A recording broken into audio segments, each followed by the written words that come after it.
This is Prince Court Estate, Kobape, here in Abeokuta, the Ogun State capital. This is the estate embarked upon by the administration of Prince Dr.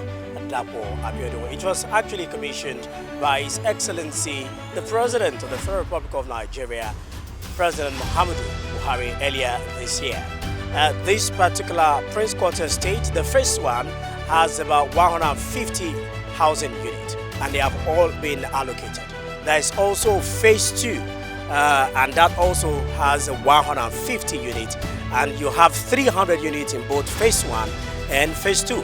But here is the challenge. Many actually subscribed for the allocation of this housing unit and paid to the Ministry of Housing, and unfortunately they couldn't get their allocation, and so that created some kind of hula baloo and hoopla as regards whether the state government or the Ministry of Housing has actually siphoned their money.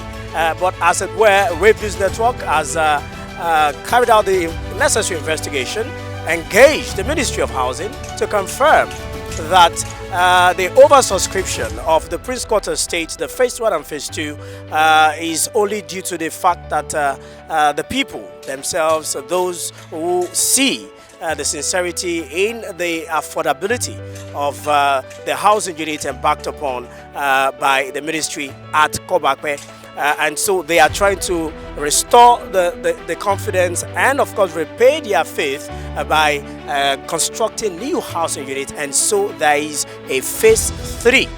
Yeah. It's a good thing that this estate was oversubscribed by over 200 units, and that is because Ogun State government, under the able leadership of Prince Dapo Abiodun, is delivering truly affordable housing units.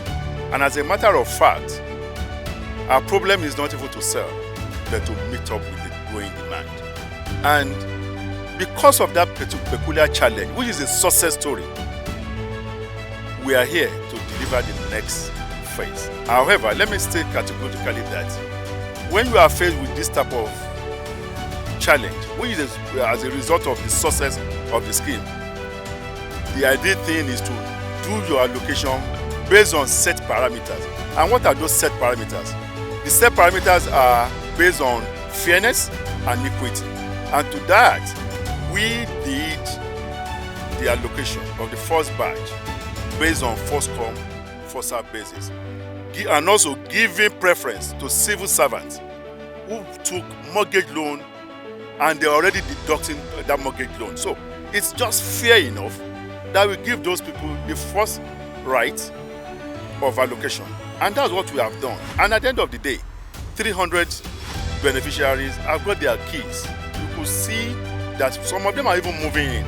Earlier on, we spoke with the Honourable Commissioner for Housing, who took us through their plans for the phase 3 of the project. 236 new units are to be constructed, and he gave a timeline of 6 months for them to be completed, and then the allocation will start. And there's no house here that will not be facing a road. So there's easy access for movement of goods and services, and commuting is very, very well articulated and well linked from one plot to another. So I can assure you this is coming even much better than what we had before. We are improving on our service delivery every now and then. And you know, Prince Dapo Abiodun is known for his pensions, for service delivery, and for good quality. This will come better. And whosoever is buying into this will surely have value for their money. He also mentioned that 200 of the housing units are going to be first allocated to those who subscribed earlier and who had complained in the media. And so they are going to be first priority when this phase 3 is actually completed. To be very fair and to be very candid, you don't need to know me. You don't need to know my peers. You don't need to even know Mr. Governor for you to be an allotee under our scheme. Once you pay, money doesn't have color. It doesn't have any bearing. Once money gets into our account, we pick up your file according to where you pay, and we do our allocation. And that's strictly the policy that we follow. let me say this, and apart from the state government providing truly affordable housing scheme, we are also providing sustainable employment by employing and engaging the locals who are artisans in the built industry, be you bricklayer, carpenter, welder, roofer.